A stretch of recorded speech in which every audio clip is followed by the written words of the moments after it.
आप सबों को जय मसीह की। जय मसीह। दुख भोग सप्ताह के तीसरे दिन की आराधना पिता पुत्र और पवित्र आत्मा के नाम से आरंभ करते हैं। परमेश्वर का अपने पवित्र मंदिर में है, समस्त पृथ्वी उसके सामने शांत रहे। हे परमेश्वर, मेरा हृदय स्थिर है, मैं गाऊंगा, मैं अपनी आत्मा से भी भजन गाऊंगा। हे सारंगी और वीणा जागो, मैं आप पढ़ते जाग उठूंगा। हे यहोवा, मैं देश देश के लोगों के मध्य में तेरा धन्यवाद करूंगा और राज्य राज्य के लोगों के मध्य में तेरा भजन गाऊंगा। आरंभ में कलीसिया अपने स्थान पर खड़ी हो जाएगी और 320 नंबर गीत हम मुझे स्वयं में ही मिलकर गाएंगे। गीत नंबर 320, यीशु है मेरा कैसा विलास, मन में हो देता आनंद और आस। यीशु है मेरा कैसा विलास, मन में हो देता आनंद और आस। मोती का भागी स्वर मेरा घर, उसमें मैं रहता सदा निडर। यह मेरा हाल है, यह मेरा गान, उसी का यश में करता बखान। यह मेरा हाल है, यह मेरा गान, उसी का यश में करता बखान। पूरा भरोसा आनंद सुख, अब मुझे है ना चिंता न दुख।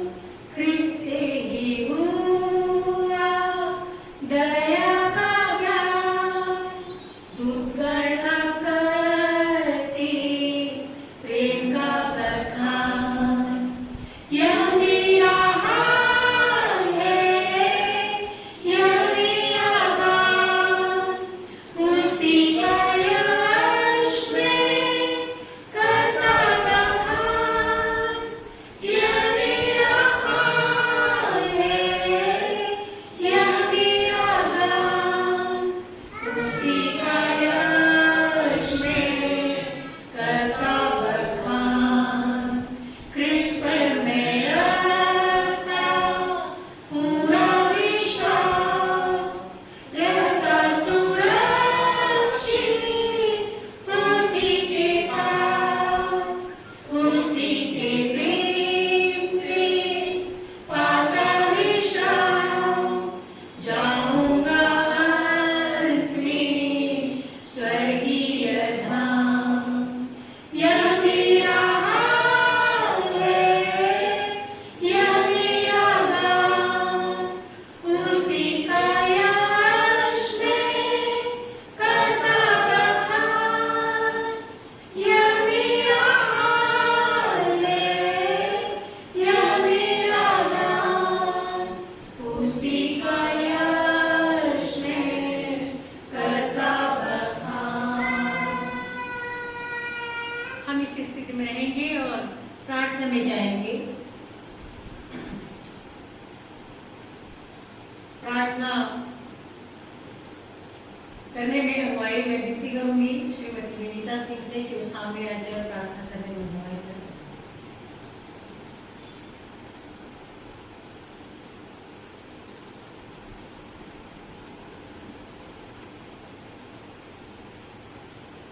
आइए हम सब प्रार्थना में जाए। धन्यवाद धन्यवाद धन्यवाद जीते परमेश्वर पिता, आपको हृदय धन्यवाद देते हैं प्रभु आज के दिन के लिए पिता परमेश्वर, जो बड़ी आनंद के साथ पिता परमेश्वर हमें आपकी संगति में बिताने के लिए पिता प्रभु यहाँ उपस्थित हुए हैं। पिता प्रभु आपको हृदय धन्यवाद देते हैं पिता परमेश्वर। होने दीजिए पिता परमेश्वर जो समय और ये पल पिता प्रभु जो आपने हमारे जीवन में दिया है पिता परमेश्वर, उस बीच को पिता प्रभु जो आज हमारे जीवन में बोने को है पिता परमेश्वर, उसे हम ग्रहण करने वाले हो सके पिता परमेश्वर से जीवन में उस फल को पिता परमेश्वर बीज को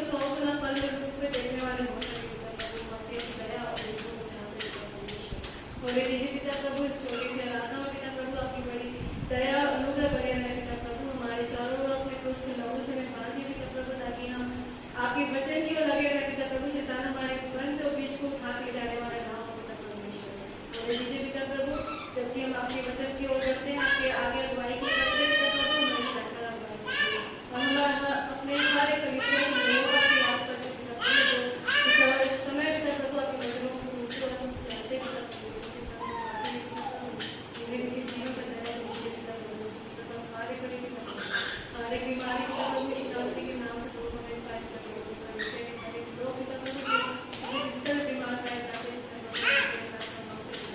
उनकी एक बात में पिता प्रभु की सेहत को चल रही है अपने आपको पिता प्रभु गवाही के रूप में आपके प्रभु खड़े होंगे पिता प्रभु यीशु गवाही को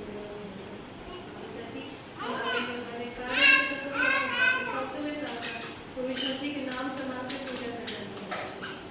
आमीन।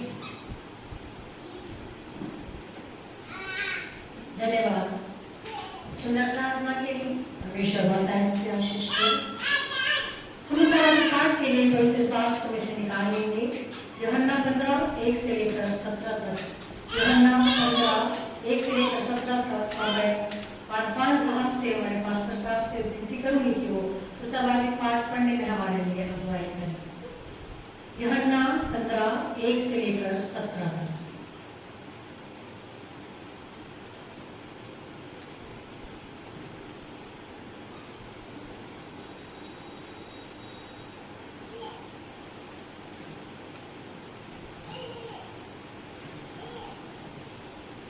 आइए प्रियो, हम उत्तरवादी रीति पर पवित्र शास्त्र में से यूहन्ना की पुस्तक निकाल लें और उसके 15वें अध्याय में से उसके पहले पद से लेकर उसके 17वें पद तक हम उत्तरवादी की रीति पर पढ़ेंगे। सच्ची डाकता मैं हूँ और मेरा पिता किसान है। जो डाली मुझ में है और नहीं फलती उसे वह काट डालता है, और जो फलती है उसे वह छांटता है ताकि और फले। तुम तो उस वचन के कारण जो मैंने तुमसे कहा है शुद्ध हो। तुम मुझ में बने रहो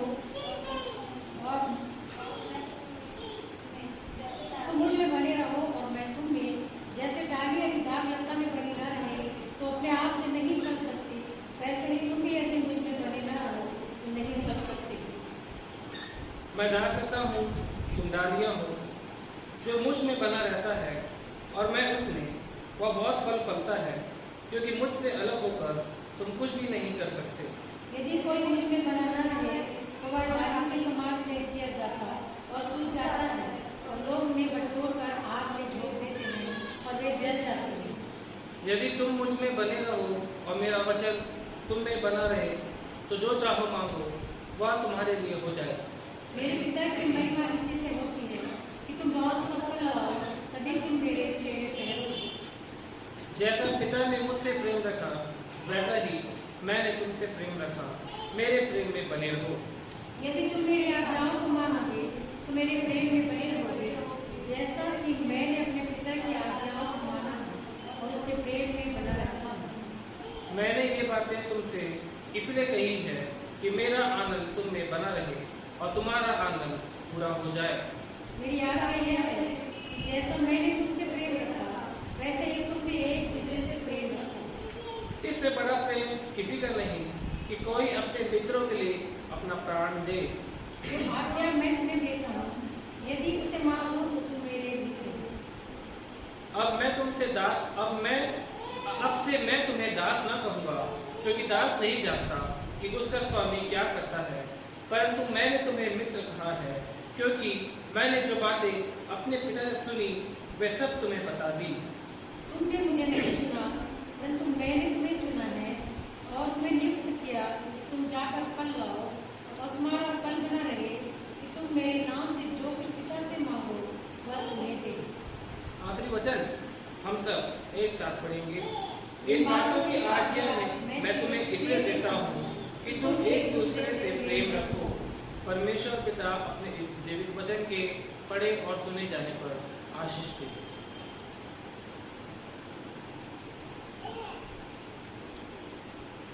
धन्यवाद। धन्यवाद पास्टर साहब को सुंदर वचन को पढ़ने के लिए। हम कलीसियाई प्रार्थना में जाएंगे इस वक्त। प्रेयर रिक्वेस्ट यदि कोई है तो बताएं मुझे, ताकि हम उनके लिए प्रेयर कर सकें। बहुत से प्रेयर रिक्वेस्ट हमारे पास आई है, विशेषकर रायपुर से बहुत से ऐसे भाई और बहन हैं, टीकापाड़ा में रहते भाई कोविड से पीड़ित हैं, जिनके लिए प्रेयर रिक्वेस्ट आई है। हम सबों के लिए प्रार्थना करेंगे। मेरे प्रिय और हमारे प्रिय जन जो हमारे आसपास में रहते हैं, जो बहुत सी तकलीफों से पीड़ित हैं, हम उन सबों के लिए अभी इस वक्त कलीसियाई प्रार्थना में हम प्रार्थना करेंगे। आइए हमसे प्रार्थना में जाएं। Hallelujah, hallelujah, hallelujah. धन्यवाद, धन्यवाद, धन्यवाद, धन्यवाद। जीवित और सामर्थ्य परमेश्वर पिता, हम आपके चरणों पर हैं प्रभु जी, आपको धन्यवाद बलि चढ़ाते हैं, क्योंकि सचमुच में आप धन्यवाद के योग्य हैं मेरे परमेश्वर। हम धन्यवाद देते हैं प्रभु जी, क्योंकि आपने हमें जीवन दिया और बहुतायत का जीवन दिया, ताकि हम इस जीवन के माध्यम से आपको प्रभु जी महिमा दे सके, आपके नाम को ऊंचा उठा सके। हम धन्यवाद देते हैं मेरे परमेश्वर कि आपने हमें इस कोरोना काल में हर प्रकार से सुरक्षित रखा। आपने अपनी दया हम पर बरसा कर रखी, अपने पवित्र लोगों का बाड़ा हमारे चारों ओर रखा, ताकि हम इस गंभीर बीमारी से बच सके हैं मेरे परमेश्वर। हम धन्यवाद, धन्यवाद, धन्यवाद देते हैं। कलीसिया के प्रत्येक सदस्यों को, परिवारों को मेरे परमेश्वर आपके हाथों में सौंपती हूँ। प्रत्येक के जीवन में मेरे परमेश्वर आपकी उपस्थिति बनी रहे। हर एक के घरों के द्वार पर प्रभु यीशु ख्रिस्त के पवित्र लोगों की छाप होने पाए मेरे परमेश्वर, ताकि उस घर में किसी को कोई भी हानि या कोई भी नुकसान मेरे परमेश्वर इस पैंडेमिक एज में ना होने पाए। सब सुरक्षित आपके घर में दाहिने हाथों में पाने पाए प्रभु जी। हम धन्यवाद, धन्यवाद, धन्यवाद देते हैं मेरे परमेश्वर।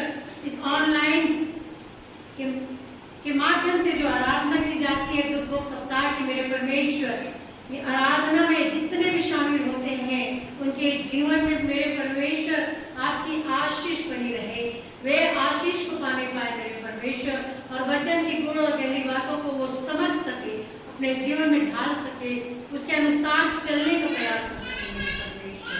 हम इनकी प्रार्थना करते हैं प्रभु जी, प्रत्येक बीमारों के लिए, दुख में तकलीफ में जो पड़े हुए मेरे परमेश्वर, जो पीड़ा में है और आपकी ओर निहारते और ताकते हैं मेरे परमेश्वर, उस भाई के लिए हम प्रार्थना करते हैं प्रभु जी, जो टिकरापाड़ा रायपुर में रहते हैं, जिनको कोविड-19 हुआ है प्रभु जी, जो कोरोना से पीड़ित है मेरे परमेश्वर, बड़ी दया करिए प्रभु जी कि उनको चंगाई मिल सके और वे अपने जीवन में मेरे परमेश्वर स्थिर हो सके, खड़ा हो सके और आपके नाम की गवाही को देने वाला बन सके। हम प्रार्थना करते हैं मेरे परमेश्वर कलीसिया के प्रत्येक बच्चों के लिए, जो मेरे परमेश्वर छोटे प्यारे बच्चे हैं, ये बच्चे जो बढ़ते जाते हैं आपके अनुग्रह और आशीष में बढ़ते चले जाए, हर प्रकार से मेरे परमेश्वर सुरक्षित रहने पाए, ज्ञान और बुद्धि और डील दौर में बढ़ते चले जाए मेरे परमेश्वर। आप दया करें प्रभु जी इन बच्चों पर। बड़े जो हमारे जवान बच्चे हैं मेरे परमेश्वर, इन जवान बच्चों को भी मेरे परमेश्वर आप अपनी ओर फेर लाइए प्रभु जी, इनके जीवन में मेरे परमेश्वर आपको वचन कार्य करने पाए, ये जवान दर्शन को देखने पाए मेरे परमेश्वर, बस ये आत्माओं को बचाने वाले जवान बन सके प्रभु जी। इन जवानों के संग और साथ रहिए मेरे परमेश्वर। प्रत्येक बहन को, प्रत्येक भाई को मेरे परमेश्वर, कलीसिया के प्रत्येक लोगों को आपके हाथों में सौंपती हूँ। विशेष प्रार्थना करती हूँ बेटे अनिल के लिए प्रभु जी, बेटी अनीता दान के लिए, जो प्रभु जी जो तबीयत खराब है, जिनकी फीवर है, उनको परेशानी है, पीड़ित है मेरे परमेश्वर, आप उन्हें चंगाई दे मेरे परमेश्वर, कोई भी गंभीर बात होने ना पाए, परंतु वो आपसे प्रार्थना करें और उस चंगाई को पा सके जो आप उन्हें देना चाहते हैं मेरे परमेश्वर। मैं विनती और प्रार्थना करती हूँ प्रभु जी, हमारी आराधना के बीच में आप निरंतर उपस्थित रहे प्रभु जी, हमारी अगुवाई करें मेरे परमेश्वर। जब वचन रूपी बीज बोया जाता है, आपका अनुग्रह उस पर बना रहे प्रभु जी, हर एक बीज जो है उपजाऊ भूमि पर गिरने पाए मेरे परमेश्वर, और वो 100 गुना फल लाने वाला हो सके मेरे परमेश्वर। हर एक बातों में आपको महिमा देती हूँ प्रभु जी, और इस छोटी सी विनती को बड़े धन्यवाद के साथ हम सब के उद्धार करता मुक्तिदाता प्रभु यीशु ख्रिस्त के पवित्र और मधुर नाम से मांगती हूँ, सुनिए और दया से ग्रहण करें, आमीन।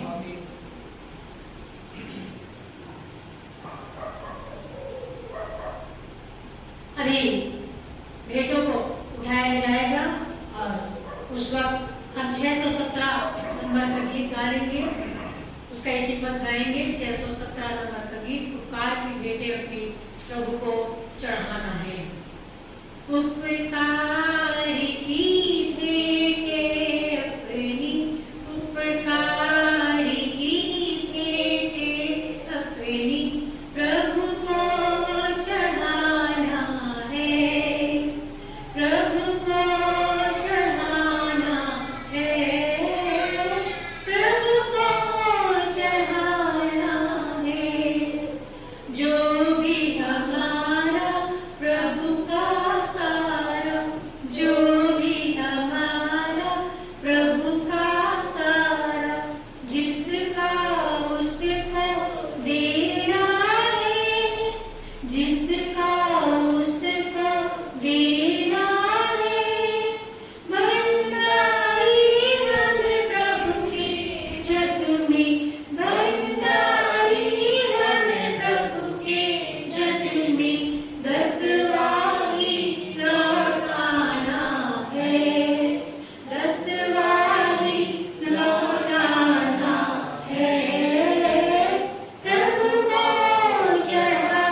चरणों पर है प्रभु जी, आप हमारे बीच में उपस्थित पाते और धन्यवाद धन्यवाद धन्यवाद देते हैं, क्योंकि आप धन्यवाद के योग्य हैं मेरे परमेश्वर। आपने हमें प्रभु जी इस पृथ्वी पर रखा और इस पृथ्वी पर प्रभु जी हमारे जीवोपार्जन के लिए आपने हमें साधन दिए, ज्ञान और बुद्धि दिया, बल और सामर्थ्य दिया, ताकि इसके उपयोग के द्वारा हम धन को अर्जित कर सके मेरे परमेश्वर। उस धन में से बहुत थोड़ा सा अंश प्रभु जी आपके सम्मुख हम लेकर आए हैं, आप उसे ग्रहण करें और होने दें प्रभु जी कि उसके द्वारा प्रभु जी आपके राज्य का कार्य जो है वो आगे कर सके। विशेष भेंट जो हम अभी इस वक्त इस पेशन वीक में हम उठा रहे हैं मेरे परमेश्वर, वो आपके दास को दिया जाएगा, जो मेरे परमेश्वर आपके नाम के प्रचार के लिए, आपके जीवित कलाम को लिए हुए विभिन्न स्थानों में प्रभु जी अपने परिवार को छोड़कर जाते हैं मेरे परमेश्वर। आप प्रभु जी उस सेवा के लिए प्रभु जी इस भेंट को 100 गुना और 100 गुना के 1000 गुना कर दीजिए मेरे परमेश्वर, ताकि उनका कार्य जो है किसी प्रकार से कोई रुकावट उनके कारण में ना आने पाए, परंतु और अधिकारी से आपके वचन का प्रचार वो अपने जीवन में कर सके मेरे परमेश्वर। इन भेंटों पर अपनी आशीष का हाथ रखिए, जिन मुट्ठियों ने बंद करके इन भेंटों को दिया है उन पर अपनी आशीष बनाकर रखिए मेरे परमेश्वर। हृदय को खोलिए प्रभु जी, ताकि हृदय खोलकर मेरे परमेश्वर उन भेंटों को देने वाले हो सके। हर एक बात में आपको महिमा देती हूँ, इन भेंटों को आपके हाथों में पुनः सौंपती हूँ और इस छोटी सी विनती को बड़े धन्यवाद के साथ हम सब को उद्धार करता मुक्तिदाता प्रभु यीशु क्रिस्त के पवित्र और मधुर नाम से मांगती हूँ, सुनिए और दया से ग्रहण करें, आमीन। अभी सूचनाओं का समय है, कल 1 अप्रैल है और गुरुवार का दिन है। जैसे कि हम सब जानते हैं कि गुरुवार के दिन को प्रभु यीशु मसीह अपने पकड़वाए जाने के एक दिन पूर्व संध्या को मेज की आराधना की स्थापना अपने चेलों के साथ की थी। सो कल स्थापना दिवस है भोज की और कल भी इसी तरह ऑनलाइन मेज की आराधना होगी। और इस विषय में मैं पास्टर साहब को आमंत्रित करना चाहती हूँ कि वो इस विषय में नोटिस दे, विशेषकर भोज के विषय में, तो ज्यादा उचित रहेगा कि वो आपको अच्छे तरीके से समझा सके।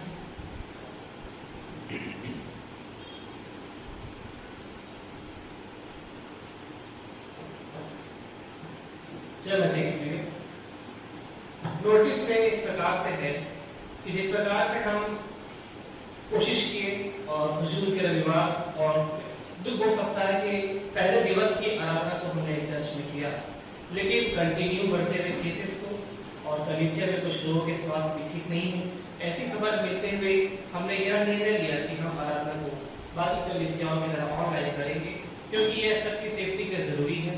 और जिस प्रकार से स्थिति है, शाम को लॉकडाउन हो जाता है और एक दूसरे से दूरी बनाकर रखनी है, अन्य बातें, इन सारी बातों को देखते हुए हमने यह डिसीजन लिया कि हम ऑनलाइन सर्विस करेंगे।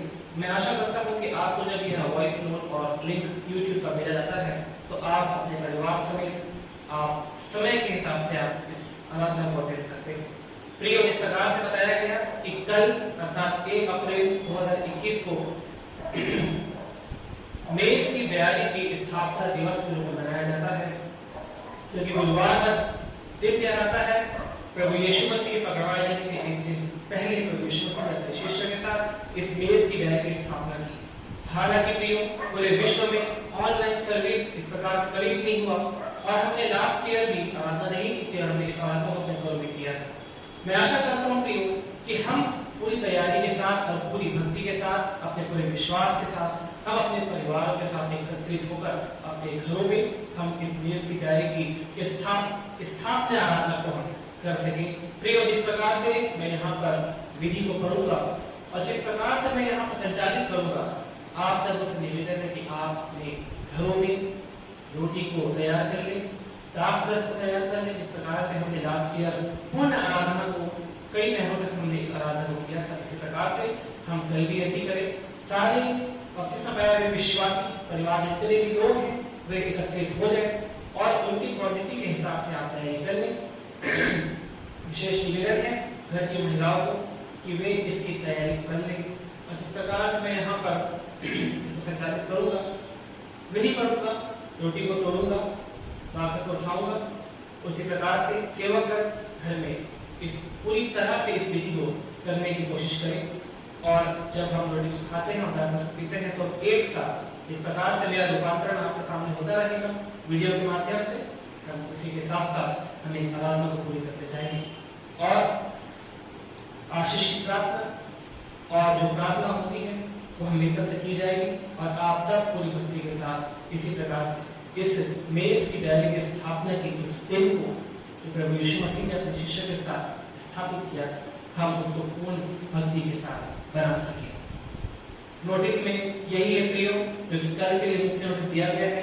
आगामी जो मीटिंग्स होने वाली है गुड फ्राइडे और पुनरुत्थान दिवस अर्थात ईस्टर डे, हम उसकी आराधना को इस प्रकार से ऑनलाइन करेंगे, लेकिन पूरे जोर शोर के साथ हम इसी प्रकार से पूरी तरह से गीत गाने के साथ अपने परिवार को एक साथ उपस्थित होकर और हम इसी प्रकार जिस प्रकार से यहाँ चर्च में गीत गाया जा रहा है, हम अपने घरों में पूरी तरह से वैसे ही गीत गाएं और पूरे आराधना को पूरा टाइम लेकर हम अटेंड करें और इस प्रकार से हम इस साल की ईस्टर की आराधना को भी पूरी कर सकेंगे। इस प्रकार से प्रियो, आप लोगों को ऑफरिंग के लिए नोटिस दिया गया है, मैसेज लिखा गया था परसों, उसको पुनः फिर से पढ़ लें।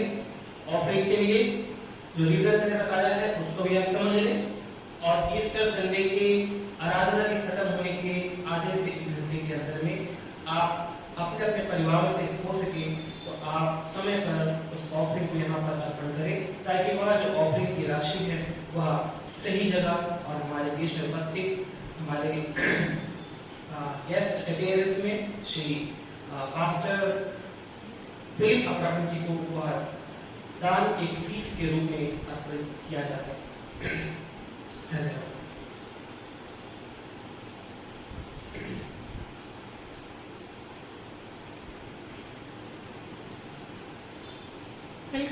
कल का संदेश मैसेज भी आसमान साहब जो हमारे बीच में आए हैं, गेस्ट वो हमारे बीच उपस्थित रहेंगे और कल का मैसेज भी उन्हीं के द्वारा दिया जाएगा। तो आप सब अवश्य उसका अपना ध्यान से सुने, अवश्य सुने और शामिल हो। आज जो उत्तरवादी पाठ में हमने पढ़ा, जो कि पाया जाता है यूहन्ना 15:1 से लेकर 17, जहां पर दाख लता के बारे में बताया गया, दाख लता के बारे में बताया गया। और दाख लता जो होती है उसमें से नई नई कोपलें उठती हैं, नए नए पत्ते निकलते हैं, नई नई कोपलें उठती है और वह उन्नति की ओर लेकर जाता है, वो बढ़ता जाता है। प्रभु यीशु मसीह ने कहा, सच्ची दाख लता मैं हूं और मेरा पिता किसान है। पिता कौन है? परमेश्वर, यहोवा। और प्रभु यीशु मसीह कहते हैं कि सच्ची दाख लता मैं हूं, क्योंकि मेरे अंदर जीवन है और बहुतायत का जीवन है।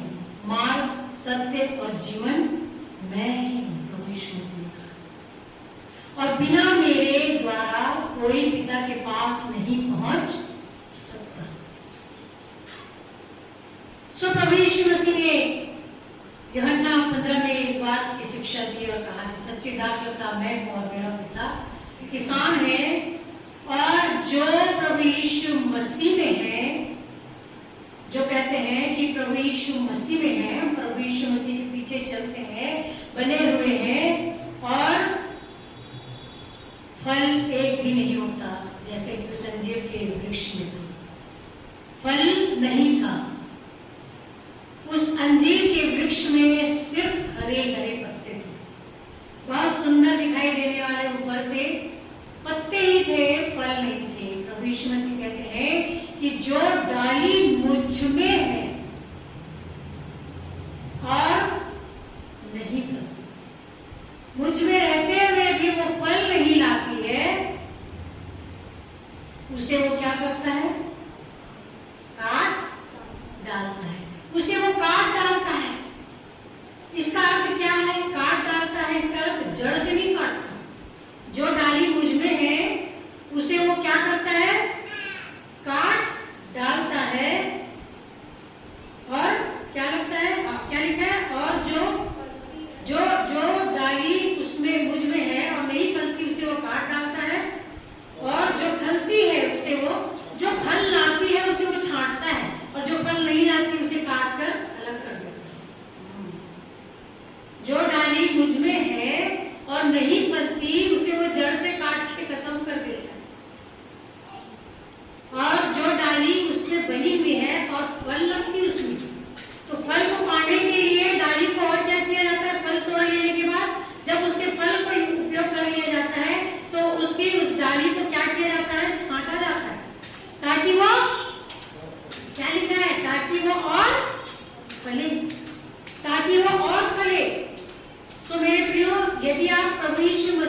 शिक्षा आज हमारे बीच में है, जो एक उदाहरण के रूप में प्रभु यीशु मसीह ने अपने विषय में लिखा।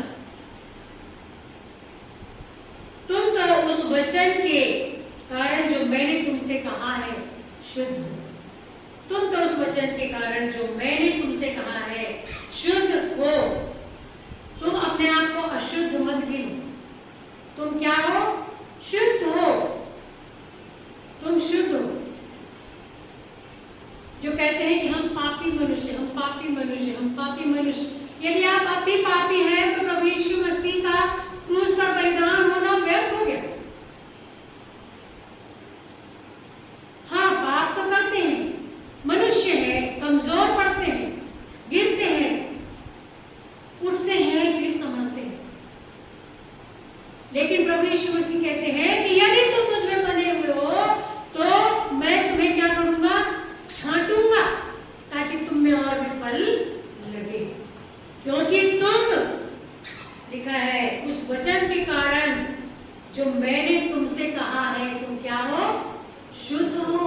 तुम अशुद्ध नहीं हो, तुम पापी मनुष्य नहीं हो। हम उसके बेटे और बेटियां, निज संतान है, समाज के लोग हैं, उसके पवित्र लोग हैं। प्रभु ने कहा चुना हुआ वंश है, राजपदधारी याजकों का समाज है। तो फिर हम क्यों पाप पाप पाप में सोचते रहते हैं कि हम पापी हैं? तुम शुद्ध हो कहा है मेरे वचन के कारण जो मैंने तुमसे कहा है शुद्ध हो, इसलिए तुम मुझ में बने रहो और मैं तुम में। जैसे डाली यदि उस दाखलता में बनी ना रहे, जैसे डाली यदि उस दाखलता में बनी ना रहे तो क्या होगा? अपने आप से वो फल सकती है क्या? वो यदि दाखलता में बनी नहीं रहेगी, बोलेगी मैं अलग हो जाती हूँ और फिर फल लाऊंगी, असंभव है। तुम मुझ में बने रहो और मैं तुम में। जैसे डाली यदि दाखलता में बनी न रहे तो अपने आप से नहीं फल सकती, वैसे ही तुम भी यदि मुझ में बने न रहो तो नहीं, कभी नहीं फल सकती, अपने आप से कभी नहीं फल सकती। क्योंकि मैं क्या हूं? मैं दाखलता हूं। क्या कहा स्टार्टिंग में 15:1 में? सच्ची दाखलता मैं हूं। और 5वें पद में भी कहता है कि मैं दाखलता हूं और तुम डालियां। तुम डालियां हो जो मुझ में बना रहता है और मैं उसमें, जो मुझ में बना रहता है और मैं उसमें, और बहुत फल होता है। जब हम देखते हैं दाखलता का मतलब जानते हैं आप? किसको, कौन से फ्रूट को बोलते हैं दाखलता? हाँ, अंगूर का पेड़ देखा है आप लोगों ने?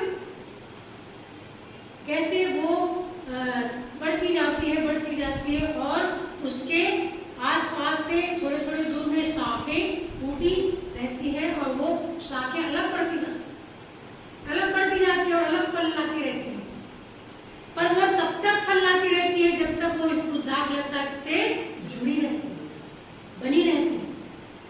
यदि वहां से किसी ने काट दिया उसे, उस दाखलता से वो दंगाल बड़ी हो गई है, उसमें बने हुए, उस दाखलता में जुड़े हुए, और यदि किसी ने उस जंगाल को काट दिया, वो क्या हो जाएगा? सूख जाएगा, मुरझा जाएगा, और उसे लोग क्या कर देंगे? जला देंगे आदमी। ऐसा ही होगा मेरे प्रियो, यदि हम अपने उस सच्ची दाखलता के साथ बने नहीं रहेंगे तो हमारा भी यही हाल होगा।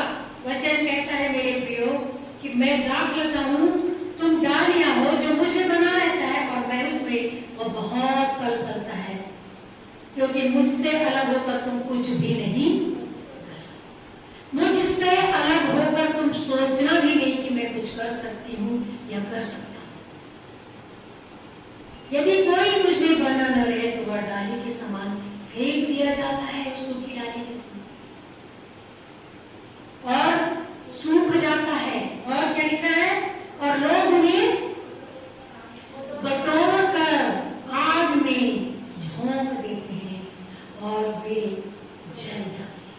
और वे जल जाती है। ये हर्ष होता है यदि आप दाखलता में बने नहीं रहेंगे, यदि आप प्रभु में बने नहीं रहेंगे तो जीवन आपका ऐसे हो जाएगा, ऐसे हो जाएगा। क्योंकि मुझसे अलग होकर प्रभु यीशु मसीह कहते हैं कि तुम कुछ भी नहीं कर सकते। यदि तुम मुझ में बने रहो और मेरा वचन तुम में बना रहे, तुम मुझ में बने रहो और मेरा वचन प्रभु यीशु मसीह में बने रहने का क्या मतलब है? यहाँ साफ साफ समझा है कि तुम मेरे वचन में बने रहो, तुम मुझ में बने रहो और मेरा वचन तुम में बना रहे, तो जो चाहो मांगो और वह तुम्हारे लिए हो जाएगा, और वह तुम्हारे लिए हो जाएगा। निसंदेह, बिल्कुल संदेह मत करिए, बिल्कुल संदेह मत करिए। जब प्रभु यीशु मसीह ने उस अंजीर के पेड़ में फल ढूंढने आए और वहां पत्तों के छोड़ कुछ नहीं पाया, तो प्रभु यीशु मसीह ने उस पेड़ को श्राप दिया, कहा कि अब से तुझमें कभी फल ना लगे। और वो इतना समूचा पेड़ तुरंत सूख गया। मेरे क्या लिखा है? तुरंत सूख गया। और चेलों ने बड़ा दुख जताया, चेले बड़े दुखित हुए कि इतना सुंदर हरा भरा पेड़ था और प्रभु यीशु मसीह ने उसको क्या किया? श्राप दिया। और ये ऐसे कैसे हो गया कि तुरंत सूख गया ये पेड़? तब प्रभु यीशु मसीह उनसे कहते हैं चेलों से कि क्या देखते हो तुम? हाँ, विश्वास करो और संदेह न करो तो तुम इससे भी बड़े बड़े काम करोगे। तुम कहोगे इस पहाड़ को यहाँ से हट जा, तो वो हो जाएगा। तो प्रभु यीशु मसीह यहाँ कहते हैं कि जो चाहो मांगो और वो तुम्हारे लिए हो जाएगा, जो चाहो मांगो वो तुम्हारे लिए हो जाएगा। परंतु विश्वास के मांगे बिना संदेह किए कि हमने मांग लिया और प्रभु ने हमको क्या कर दिया? दे दिया, दे दिया। मांग कर तो देखिए, मेरे मांग कर तो देखिए, बट संदेह मत करिए, बिल्कुल संदेह मत करिए। आप सोच लीजिए कि आपको मिल गया, आपको देर से ही सही लेकिन अवश्य मिलेगा। मेरे पिता की महिमा इसी से होती है कि तुम बहुत सफल लाओ। जब तुम बहुत सफल लाओगे तभी मेरे पिता की महिमा तुम्हारे कार्यों से हो पाएगी। वरना तुम्हारा इस पृथ्वी पर रहना, मनुष्यों का सा जीवन जीना व्यर्थ, बेमतलब है। तुम यदि मनुष्य के रूप में इस पृथ्वी पर हो, परमेश्वर ने तुम्हें अपने स्वरूप में सृजा है, तो तुमको फल लाना अवश्य है, तुमको फल लाना अवश्य है। तभी जब तुम फल लाओगे तब इसी से मेरे पिता की महिमा होगी, और तभी तुम मेरे चेले, मेरे भाई बंधु, मेरी दास दासी और मेरे चेले तुम ठहरोगे।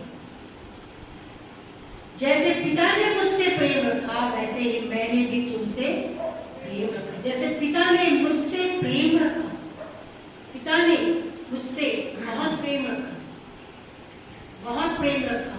और उसी प्रेम को जो प्रभु यीशु मसीह कहते हैं, जो मैंने अपने पिता से सीखा, जो मैंने अपने पिता से सीखा, वो सब बातें मैंने तुम्हें क्या कर दी है? बता दी, सिखा दी। तो प्रभु यीशु मसीह कहते हैं कि जैसे मैंने अपने पिता से प्रेम को पाया है, जैसे मेरे पिता ने मुझसे प्रेम किया है, उसी प्रेम को मैं तुम पर उछाला। वही प्रेम लिखा है, क्या कहता है कि वैसा ही मैंने भी तुमसे प्रेम रखा है।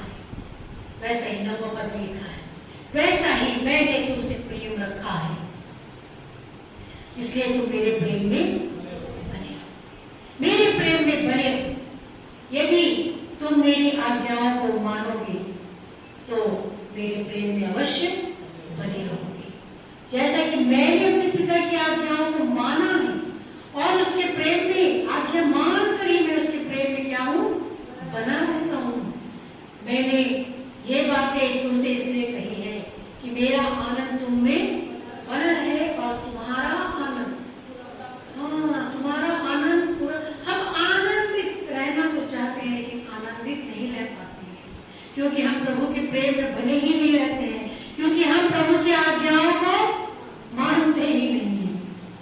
इसलिए हम अपने आनंद में परिपूर्ण नहीं हो पाते, हम आनंद में जीवन को जी नहीं पाते हैं, हम प्रेम के मतलब को नहीं समझ पाते हैं।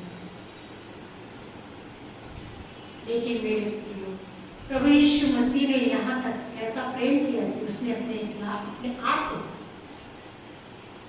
हमारे लिए हम पर निछावर कर दिया, हमारे जीवनों को बचाने के लिए, हमें उद्धार दिलाने के लिए, अनंत जीवन में लेकर जाने के लिए मुझे और आपको अपने आप को बलिदान कर दिया। ऐसा प्रेम किया उसने प्रभु यीशु मसीह ने, क्योंकि परमेश्वर पिता ने प्रभु यीशु मसीह से वैसा ही प्रेम रखा। इसलिए आनंदित रहिए मेरे प्रियो, अपने जीवन के आनंद को आप पूरा तभी कर पाएंगे जब आप प्रभु यीशु मसीह से जुड़े रहेंगे, प्रभु यीशु मसीह से प्रेम में बने रहेंगे, प्रभु यीशु मसीह के साथ डालियों के रूप में बने रहेंगे। बिना उसके हम कुछ भी नहीं कर सकते। अभी हमने सीखा इस बात। मेरी आज्ञा यह है कि जैसा मैंने तुमसे प्रेम रखा वैसे तुम भी एक दूसरे से प्रेम रखो। एक दूसरे से प्रेम रखो, केवल पुत्र से, पुत्री से, माता से, पिता से, भाई से, बहन से, बीवी से, बच्चों से, पति से नहीं। वचन कहता है कि जैसा मैंने तुमसे प्रेम रखा वैसे तुम भी एक दूसरे से प्रेम रखो। इससे बड़ा प्रेम किसी का नहीं हो सकता। इससे बड़ा प्रेम किसी का नहीं कि कोई अपने मित्रों के लिए अपना प्राण दे, अपने मित्रों के लिए अपना प्राण दे। इससे बड़ा कोई प्रेम नहीं कर सकता। प्रभु यीशु मसीह ने मुझे और आपको मित्र कहा है, और उसने सचमुच में अपने मित्रों के लिए अपने प्राण को दिया है। आज तक किसी ने भी, किससे कहानियों में भी हमने नहीं सुना किसी ने अपने मित्र के लिए अपने प्राण को बलिदान दे दिया। जो आज्ञा मैं तुम्हें देता हूं यदि उसे मानो तो तुम मेरे मित्र हो। क्या कहा प्रभु यीशु मसीह ने? मुझे और आपको क्या कहा? तुम मेरे मित्र हो। परंतु कब? हाँ, जब आज्ञा। मैं बार बार कहती हूँ कि पापी जो मनुष्य अपने आप को कहते हैं ना, वो वही मनुष्य कहते हैं जो प्रभु यीशु मसीह की आज्ञा को नहीं मानते और प्रभु यीशु मसीह के मित्र नहीं है। हाँ, आप सोच लीजिए, जो कहेगा मैं तुच्छ पापी, मैं तुच्छ मनुष्य, मैं तुच्छ, अरे तुच्छ नहीं है आप। परमेश्वर ने आपको अपने स्वरूप में बनाया, तो आप यदि अपने आप को तुच्छ कहते हैं तो आप परमेश्वर को तुच्छ कहते हैं। मेरा यह मानना है मेरे, इसलिए मैं कभी इस बात को एग्री नहीं करती, कभी भी नहीं। मैंने यदि गलत किया है, पाप किया है, तो उसकी जिम्मेदार मैं स्वयं हूं। यदि मैं मन वचन कर्म से मैंने पाप किया है तो उसकी जिम्मेदार मैं हूं। हम परमेश्वर पिता को तुच्छ क्यों समझते हैं? हम अपने आप को तुच्छ क्यों समझते हैं? उसके लिए हमारे पास उपाय है। यदि हमने पाप किया है तो हम क्षमा मांगे, प्रायश्चित करें। प्रभु यीशु मसीह तो बिना मांगे हमारे हृदय की वेदना को समझता है। जब हम हृदय में रोते हैं अपने पापों को मांगते हुए, हमारा प्रभु हमारे हृदय को जानता है मेरे प्रियो, और हमको क्षमा करता है। उस पापी स्त्री को लोग पत्थर से मारने के लिए तैयार हैं, जो विचार करके पकड़ी गई। लेकिन प्रभु यीशु मसीह ने कहा जा। उसने कुछ नहीं कहा कि प्रभु मुझे माफ कर दे, किसी से भी कुछ नहीं कहा जितने पत्थर से उसे मार रहे थे। वो केवल सर झुकाए चुपचाप बैठी थी वो स्त्री। क्यों? क्योंकि वो पश्चातापी हृदय लेकर बैठी, और उस हृदय को प्रभु यीशु मसीह ने वहां देखा और कहा कि यहाँ पर जितने लोग पत्थर लेकर खड़े हैं उनमें से किसी ने भी कोई पाप नहीं किया है, तो वो पहला पत्थर स्त्री को मारे। और लोगों ने अपने हाथों से पत्थर छोड़ दिया, क्योंकि हर एक ने पाप किया, हर एक ने पाप किया था मेरे को। और जब देखा प्रभु यीशु मसीह ने कि सब चले गए पत्थर मारने वाले, और सब पापी मनुष्य, और उनके हृदय में पश्चाताप नहीं था। इसलिए प्रभु यीशु मसीह ने उनको नहीं कहा, उस स्त्री से जो पाप में पकड़ी गई थी, जा तेरे पाप क्षमा। हालेलुया। ऐसा हमारा प्रभु है। प्रभु यीशु मसीह कहते हैं कि जो आज्ञा मैं तुम्हें देता हूं, यदि उसे मानो तो तुम मेरे मित्र हो। अब से मैं तुम्हें दास न कहूंगा, क्योंकि दास नहीं जानता कि उसका स्वामी क्या करता है, परंतु मैंने तुम्हें मित्र कहा है। मैंने तुम्हें क्या कहा है? मित्र कहा है। तो मित्र वही है मेरे प्रिय, वचन के अनुसार जो उसकी आज्ञाओं को मानते हैं। क्योंकि मैंने जो बातें अपने पिता से सुनी वे सब तुम्हें बता दी। जो बातें मैंने अपने पिता से सुनी है वो सब बातें तुमसे मैंने छुपाई नहीं है। मैंने क्या कर दी? तुमको बता दी, शिक्षा के रूप में जता दिया। क्योंकि तुमने मुझे नहीं चुना है। तुमने मुझे नहीं चुना है। तुम्हारी चॉइस नहीं हूं मैं। तुमने मुझे नहीं चुना है, परंतु मैंने तुम्हें चुन लिया है। मैंने तुम्हें चुन लिया है, एक एक को नाम लेकर बुलाया है। परमेश्वर यहोवा ने हर एक के चित्र को अपनी हथेलियों पर खोद कर रखा है। मेरे प्रभु नाम लेकर बुलाता है। शामिल, हे शामिल।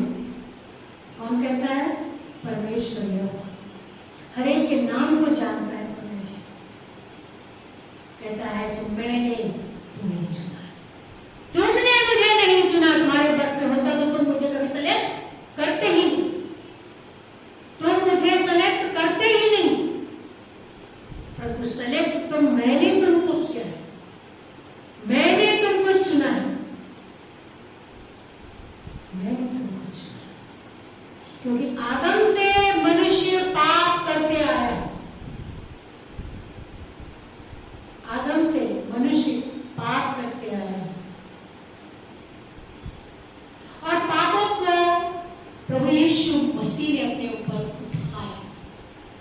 पापों को प्रभु यीशु मसीह कहते हैं कि मैं धर्मियों के लिए नहीं, परंतु पापियों के लिए।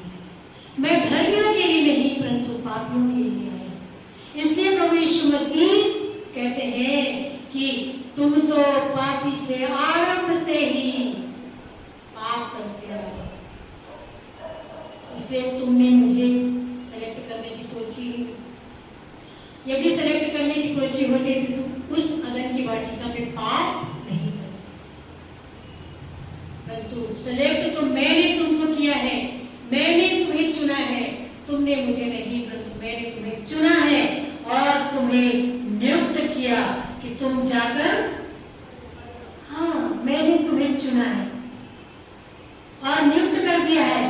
तो नियुक्त कर दिया भाई, जड़ लगा दिया, जड़ पकड़ लिए, दाखलता में अपना पैर बना लिए, अच्छे से पकड़ के बना लिए हो, उसमें से तुम डाली कूद कर निकल गए हो, तो फल लाओ। क्यों बैठे हुए हो? क्यों सूखी डाली, हरे पत्तों में से भरी हुई डाली तुम्हारे अंदर? फल क्यों नहीं है? फल क्यों नहीं है? यदि फल नहीं है तो प्रभु यीशु मसीह विश्वास दे तो अंजीर के वृक्ष की तरह कि आपसे तुझमें कभी फल ना लगे। हमारा जीवन, मसीही जीवन ऐसा ना होने पाए मेरे प्रिय, क्योंकि उसने हमें चुना है, हमें नियुक्त किया है ताकि हम जाकर फल लाएं। हम जाकर, घर घर जाकर, लोगों के बीच में जाकर, घर से निकलकर फल को लेकर आए और तुम्हारा फल बना रहे, कि तुम मेरे नाम से जो कुछ पिता से मांगो वो तुम्हारे लिए हो जाएगा, वो तुम्हें देगा। जो कुछ तुम पिता के नाम से मांगोगे वो तुम्हें देगा। ये बात इसलिए यहाँ पर प्रभु यीशु मसीह कह रहे हैं कि आप जब घर से निकलते हैं, आपके सामने ऐसे लोग लाए जाते हैं और रिक्वेस्ट की की जाती है आपसे कि आप उनके लिए क्या करें? प्रार्थना करें। प्रार्थना करें। और प्रार्थना जब आपके द्वारा की जाती है और यदि आप प्रभु यीशु मसीह के साथ बने हुए हैं तो उस प्रार्थना का फल मिलना अवश्य है। उस प्रार्थना का फल मिलना अवश्य है मेरे प्रियो, क्योंकि लिखा है कि जो कुछ तुम मेरे नाम से पिता से मांगो वो तुम्हें उसी वक्त क्या देगा? चंगाई देगा। क्या देगा? वो फल देगा, वो चंगाई देगा मेरे प्रियो।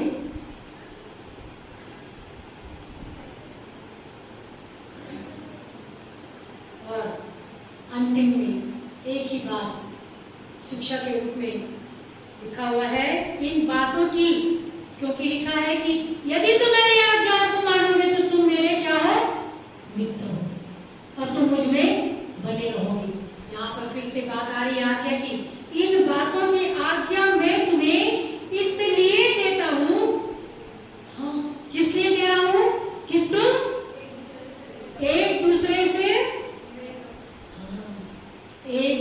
प्रेम रखो। एक दूसरे से प्रेम रखो। यदि तुम्हारे हृदय में अपने भाई के लिए कोई बात है, कोई फांस है, कोई कपटपना है, भाई के लिए का मतलब ये नहीं है कि आपका सगा भाई, आपके भाई बंधु लोग हैं, किसी के प्रति भी यदि आपके मन में कोई बात है, प्रभु कहते हैं कि अपनी भेंट को पहले तू रख दे, एक किनारे में रख दे, तू भेंट मत चढ़ा, ग्रहण नहीं करूंगा मैं तेरी भेंट।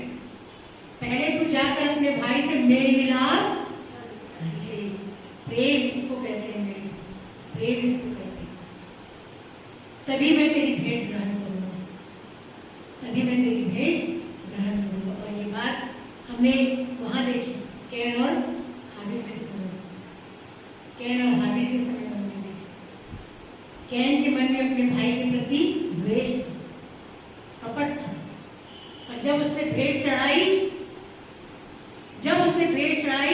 परमेश्वर ने ग्रहण नहीं किया मेरे। और हाबिल ने जब भेंट चढ़ाई, परमेश्वर ने उसकी भेंट को ग्रहण किया, क्योंकि उसके मन में अपने भाई के प्रति कोई द्वेष नहीं था। वो तो जानता भी नहीं था कि उसका भाई उसके प्रति द्वेष रखता है, वो तो जानता भी नहीं था। इसलिए अंतिम पद जो हमारे बीच रखा गया है, इन बातों की आज्ञा मैं तुम्हें इसलिए देता हूँ कि तुम एक दूसरे से प्रेम रखो, एक दूसरे से प्रेम रखो। पर अब आशा, विश्वास और प्रेम ये तीनों स्थायी है। पहला कुरिन्थियों 13:13 में लिखा है, परंतु सबसे बड़ा इनमें क्या है? इनमें सबसे बड़ा प्रेम है। इसलिए हम एक दूसरे से प्रेम रखना न छोड़ें, हम एक दूसरे के साथ मेल मिलाप के साथ रहें। हमारा फल तभी हम अपने जीवन में उन आत्मा के फलों से लगे रहेंगे जब हमारे हृदय में एक दूसरे के प्रति प्रेम। परमेश्वर के वचनों के माध्यम से बहुतायत की आशीष हम सबों को दे। हम सब अपने स्थानों पर खड़े हो जाएंगे और मुझ में यीशु की शोभा दिखाई देगी। गीत गाने के बाद पास्टर साहब की अंतिम आशीष की प्रार्थना से हम आज की आराधना को समाप्त करेंगे। मुझ में यीशु की शोभा दिखाई